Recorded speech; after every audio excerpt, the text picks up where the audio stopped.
Welcome to the Medium in the Middle podcast. I'm your host, Stephanie, the medium in the middle. This podcast is going to walk you through my journey into mediumship and how I came to realize that I could communicate with souls that have passed over.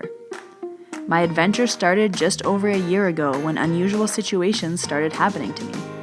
It wasn't until I really started to pay attention to them that it all started to come together. I wrote down everything that I was experiencing this past year in a little black book, and this podcast is going to be a recap of all of those memories leading up to where I am today in my mediumship journey.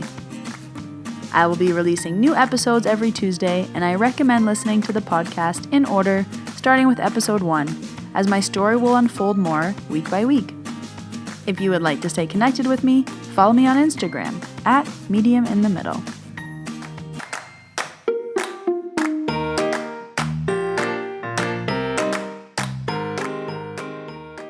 Hello everyone, and welcome to episode 7. So for this week's episode, I actually had to go back into my little black book and see what happened next. So far we've covered the first 4 big experiences that happened. Then I took you back and explained everything that happened before episode 1. And I also did a Q&A to help answer any burning questions that you have from these first few episodes. So to keep you on the timeline, episode 4 that happened with Tara's grandpa, that episode happened at the end of September as the event we were working on was October 1st. So now we are about 1 week later. I believe the event was on a Monday and this experience happened on a Friday because it was Thanksgiving, or it was Thanksgiving weekend. So I'm at my neighbor's house again. So this would be Maria's mom's house. So we're going to call her Susan. So I was at my neighbor Susan's house and we were all having Thanksgiving that evening. So at Susan's house, it was all of her family. So she had her 2 kids. Then she had her brother over who was from out of town. And she also had her mother over. And then it was all of Joe's family. So it was Joe's brother and sister and his mom and dad. And we were all sitting around the table. So for Thanksgiving, we always would start with soup. So we all sat down. We served the soup. Everyone had a bowl. We were sitting down. And the table was pretty crammed, so we were all close together. And I was sitting beside Susan's son, and on my opposite side was Joe. So we're serving the soup, and I all of a sudden start to get really hot and really uncomfortable. And this is usually what happens before a spirit would come through, what I've experienced so far. And I started to kind of look around the table, wonder who it was for, wonder who it could be. And then I think, you know what? No, we're just eating soup and we're all sitting close together. Maybe I'm just hot because of the soup. So I kind of forced myself to eat a few bites of soup and I'm just feeling so uncomfortable. I'm turning in my seat and I kind of whisper to Joe. I was like, Joe, I think someone's here. He's like, not now, Steph. Like, we're all trying to eat here. I was like, okay. So I tried to eat a few more spoonfuls of soup, still really not feeling comfortable. So I get up and I go to the kitchen. And when I walk away, I feel better. And I'm looking back at the table and I was like, there's someone there. And there was someone standing behind Susan's mom. And I was like, I think it's her dad. I think it's her, or her husband, who would be Susan's dad. So I go back to the table and I sit down. And I can't eat my soup anymore because I'm just so uncomfortable. And I turned to Susan's son, we'll call him John. I said, John, I think someone's here and I think it's your grandpa. And he says, not now, Steph. We're all just trying to eat Thanksgiving dinner, not now. And I was like, okay. And then I sit there some more and I was like, John, who's Bob? Who's Bob? I think his name is Bob. And he goes, that's my grandpa's name, Steph. He's like, not now. And I was like, okay, but I think he wants to talk to your grandma. And he's like, you can't tell her now. We're all eating Thanksgiving dinner. Like, not now. And I was like, okay. And we're whispering back and forth. And everyone around the table is kind of like, what are you guys whispering about? What are you guys whispering about? And we're like, nothing, he, like, all fine. And then I go to John and I was like, I think your grandpa wants to talk to your grandma. And he's like, Steph, like, not right now. And I said, he keeps flicking your ear. Did he used to like flick your ear all the time? He keeps flicking your ear trying to get your attention. He was like, yes, he used to flick my ear as like a joke. Just tell him to go away and come back after dessert. And I was like, well, it doesn't work that way. So because John is trying to tell me to just wait till after dessert, I just keep feeling more and more uncomfortable. I can't wait. And I get up from the table again, and I try to get Susan's attention. But I'm staring at the back of her head, so she's not going to pay attention to me. So I get up, I kind of go to the washroom, I sit back down, I can't eat my soup. And then when we're done eating our soup, Susan gets up to clear the bowls. Before she gets up to clear the bowls, I'm trying to get her attention at the table, being the most awkward person in the world. I'm like looking at her, and I was like, Susan, kitchen, let's go to the kitchen. Like. She's like, what? Do you want more soup? I was like, no, I don't want more soup. Meet me in the kitchen. And then trying not to have the rest of the table see what I was trying to do, but she wasn't getting it. And everybody's kind of like, what do you want from Susan kind of thing? Why do you keep trying to get her attention? Do you want more soup? And I was like, no, I don't want more soup. So when Susan gets up to start clearing the soup bowls, I jump right up to go help her. And we're in the kitchen, and a few other people are helping, but I'm able to talk to her, and I say, your dad's here. She's like, what? I'm like, yep, and he wants to talk to your mom. She's like, not now. She's like, not now. It's Thanksgiving. My mom's not going to listen to him, and she's definitely not going to listen to him now. And I'm like, well, he's here, and he wants to talk, and he's mad at your brother. She's like, yeah, good. He should be mad at my brother. And he keeps flicking John's ear, and he is standing right in between your mom and your brother, and he wants to talk. And she says, well, not now, because we can't do it in the middle of Thanksgiving dinner. And because Susan had the experience with Maria, she kind of already knew what was going on and what was happening with me. So I was like, okay, well, I'm sitting at the table and I'm so uncomfortable. I have to tell someone. So what if I just tell you everything he wants to say to your mom? And she says, okay, fine, tell me. And if the time is right, I'll tell my mom later. And I said, okay. So while we're doing the dishes, I just start telling her everything her dad wanted to say. So I said, your dad is there, standing in between your mom and your brother, and he really wants to talk to your mom, and he's mad at your brother. So he's standing in between them, but he's facing your mom. He's not facing your brother. And he keeps talking about lettuce, like his garden with lettuce and tomatoes. Like he keeps really talking about the lettuce. And she was kind of like, okay, he did have a garden, but I don't know if there was any specific significance to the lettuce. And I was like, I don't know. He just keeps showing me lettuce and tomatoes. So I don't know if she stopped planting the lettuce. I don't know if something happened with the lettuce this year, but he really has emphasis on the lettuce and the tomatoes. And she said, okay. And I was like, he also wants to talk about the basement renovation that's going on at your mom's house. Like, I feel like they're changing something, so they're renovating something. And she kind of starts to laugh. She's like, like, what is he saying about it? I said, he's saying do it. Like, why aren't you guys doing it? You just need to do it. He said he wants you to kind of move forward with it.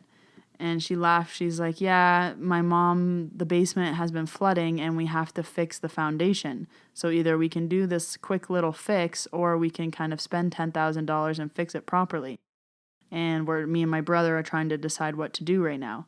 And I was like, well, your dad says to fix it. The problem's just going to come back and you need to pay the $10,000 now because he says the problem's just going to come back and you don't want your mom to have any more headaches.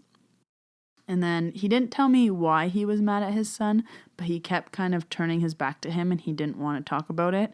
And Susan kind of knew why he was mad at him. She's like, yeah, he should be mad at him. He hasn't been doing what he should be doing with mom. He doesn't visit enough. He doesn't even call. Like, I'm mad at him the way he's been acting. And I was like, okay, well, maybe if he knew that his dad was mad at him, maybe he'd, pick up his act a little bit. And now he said, your dad is saying that his son, his oldest daughter, is going through a hard decision right now, and everybody is kind of giving their opinions for her. So I don't know what she's just in the middle of a decision, but I feel like everyone's influencing her decision, and your dad is saying to let her decide on her own. This is something that she needs to decide on her own, and I feel like everyone's trying to input their opinions, and we just need to leave her alone and let her decide. And Susan's like, okay, yeah, that makes sense. She's been calling me a lot because she doesn't know what to do, and I'm trying to be a neutral party, but her dad is saying one thing, and grandma's saying another thing, and her friends are saying another thing. She is trying to make this big decision of whether or not she should move away from home or not. and go work for a job, and that's in another city.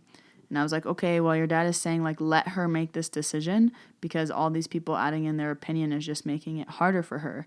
And she said, I know I'm trying to be that neutral party for her, but she's finding it really difficult to figure out what she should do. And I said, okay. And now your dad wants to talk about his wife, and there's these two ladies that she like always goes to church with? Like, I feel like there's these two ladies that I'm always with, and they're like my best friends, and we always go to church together, and maybe we go to coffee together, and we're always doing these two things.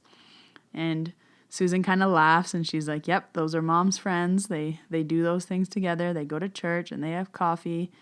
And I said, okay. I was like, these two women are very important to your mom, like more than she would talk about. And I said, is one of these women's, one of their husbands is passed away and one of them is still alive? She said, yep, one of them just passed away and one of them is still alive.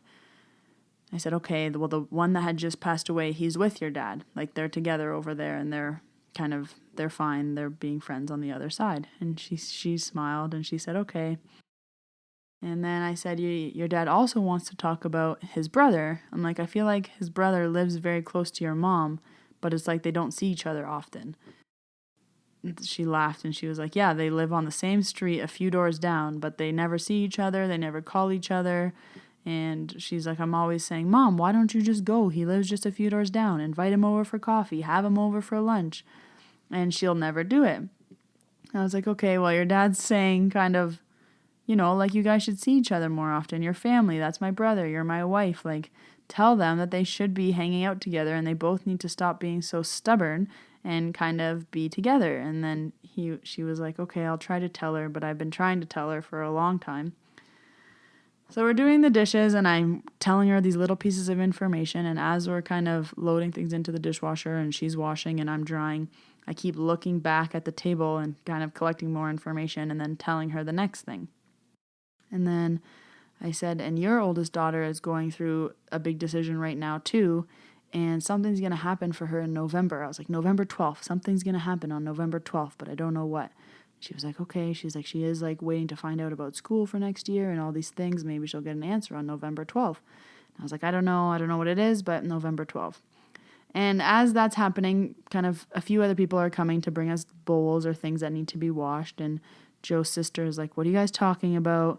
I was like, his dad is here. And she was kind of like, oh, Steph. She's like, not now. It's Thanksgiving. And I was like, I know, but I can't just tell him to go away.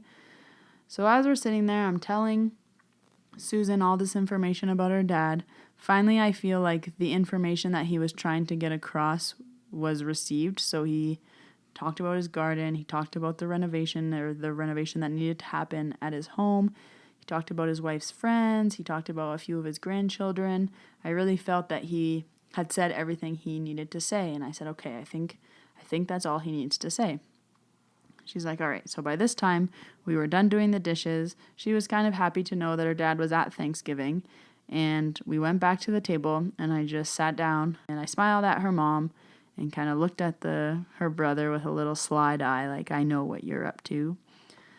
And then we continued to serve Thanksgiving dinner, and it was almost instantly I felt better. So then I didn't get to eat the soup because I wasn't feeling very well, but by the time we sat down for Thanksgiving dinner, I was really feeling better. I remember filling up my whole plate and just being like, yes, I can eat this. I feel better. I feel fine. And John was kind of like, is he gone now? Like, what's going on? I said, well, he's not gone, but I told everything that he had to say to your mom, so now I feel like I don't need to say it and I can eat. And I think I've explained this in another episode, but whenever I have something to tell someone, it kind of feels like I have to throw up. It's almost uncontrollable. It's like this feeling that starts in the pit of my stomach and it bubbles up, bubbles up, bubbles up, and then I just like have to say it. So if I don't say it, I have this frog in my throat that won't come up. And I just feel so uncomfortable. It's like trying to hold back if you had to puke and trying to not puke. It's just awful. But as soon as I say it, it's as if it's released, it's out into the world, I've done my duty, and then I feel better. So once I told Susan everything her dad had to say, even though I didn't get to directly tell her mom, I felt better. I could continue to eat. I could continue to enjoy Thanksgiving. And Susan said that she would try to tell her mom later on in the week because her mom was saying for a week, and she said maybe I can slowly sneak in little pieces of information throughout the week about what Dad has to say, and she said I'll talk to my brother and kind of let him know as well. They're a big Italian family, so she said obviously I can't tell my mom that, Dad was at Thanksgiving dinner and he wanted to tell you these things, but I at least can tell her, maybe I could tell her I dreamt about this, or maybe Daddy would be worried about this, and let her know the information. So I was happy with that, and she was very happy as well, so we both sat down and enjoyed Thanksgiving dinner. John was kind of still laughing and rolling his eyes at me. Joe was happy that I told Susan, but was kind of like, okay, Steph, enough is enough. Like, we can't be doing this everywhere we go now. And I tried to be like, well, I can't control it, but if I have to tell someone, like, it's her dad, I have to tell her. And that's what happened for Thanksgiving 2018. And looking back on this experience, I think it really helped that I had already had the Maria experience with Susan, because she kind of already experienced it once with me. And she was very supportive and very understanding. And as I was getting the information out to her, she was very well receiving of it. So it really worked out that it was her dad that came the second time. So then the next day we were at their house again. Their neighbors were there often. And she was kind of telling me about how she went to a medium before, and she did get a little bit of information about Maria and about her dad. She was kind of going for information, and she just wanted me to listen to what that person had said so that I could compare it to the information that I got. So I said, wow, that's so interesting. Like, I would love to listen to the recording. So we sat down and we listened to the recording, and it was very interesting to see what another medium had said about her dad and about Maria. He touched very briefly on Maria. He was saying about the 2 kids and 1. The 2 kids and 1. He said, I don't understand what this means. He's saying, but I see 3 kids total, but it's like 2 and 1. And she was like, it makes sense because 2 are living and 1 is past. She's like, but when I went to his reading, I didn't say anything. She's like, I didn't give him any information. I didn't say yes or no. So he didn't really elaborate on certain things. And she said that she was able to connect with her dad, and he did tell her a few other things. So it was very interesting. While I was listening to the recording, I said, oh, and I told you that. Oh, and I told you that too. Or things that he touched upon, I maybe elaborated on. And she said, it was really nice to hear some of the things that you said, because just a few months ago I went for this reading and kind of also got this information. So it was really cool. I like when 2 people tell someone the same thing, because then you really feel good about what you're hearing. This happened to me a few times in Reiki, where someone will say, yeah, last time I got Reiki, they told me that too. Or so-and-so also told me that too. And it's like, okay, good. Like, if 2 people are telling you this, then you can kind of have confidence in what they're telling you, and you really know that that's what is true. So as I continue with these next few episodes of what was happening in these early months, it starts to get more normal, in very big air quotations, where I wasn't as alarmed as the first few times. Because when this first started to happening, it was very like, whoa, what is this? What's happening? Why is this happening? What does this mean? Whereas now I'm kind of like, okay, I get this feeling when this happens. I know this because this happens. And I'm learning to kind of walk down the path and learn what certain things are meaning. I'm kind of starting to see a pattern. So because now we're getting into the 8th, 9th, 10th time this has happened, I'm starting to learn what certain things mean, and I'm starting to recognize the patterns. So it's also making getting information a lot easier, and it's flowing quicker. Especially for this one, I found that her dad was like specific about some things and like spot on. And I could understand what he was trying to say more easily than, say, the first time when with Maria, for example, where I had no idea what she was trying to say until they explained to me her story. So now it's kind of getting more clear as well, where the messages are actually helpful and useful, and I'm not putting together the pieces afterwards. So I'm going to end episode 7 here. This was Thanksgiving dinner, like I said, 2018. So I'm almost now a year ago from where we are today. So right now it's September 2019. So we're about a year ago, this all started happening. Again, the first episode was in August 2018. Now we're up to October, and the stories are going to continue. So at the end of October, as I mentioned in a previous episode, I was moving out west. So I essentially had 2 more weeks of being in Ontario before I was leaving out west, and these 2 weeks were very big for me. A lot of things happened, a lot of things started to bloom and blossom, and it was also when my friends and family started to find out what was happening, so everybody was trying to book in for an appointment. So I was doing house clearings, I was having 4 appointments a day, I was having people come over at midnight, come over before work, come over after work. It was very intense, but it was very important looking back on it, on my growing and on my learning, because I needed to have these experiences with the people that I trusted and the people that knew me and trusted me before I went and moved across the country and had to re-explain what was happening to me in my new community. So these next few episodes all happened very, very close together because it was all what happened before I left Ontario. So thank you for listening to episode 7. I hope you enjoyed this story. If you would like to stay connected with my journey, please press the subscribe button. And if you feel called to, I would love a rating and a review. That means a lot in the podcast world, and I would really love to get more exposure to the podcast. And if you want more in between the episodes, you can also stay connected with me on Instagram at @mediuminthemiddle. Thanks, and see you next Tuesday.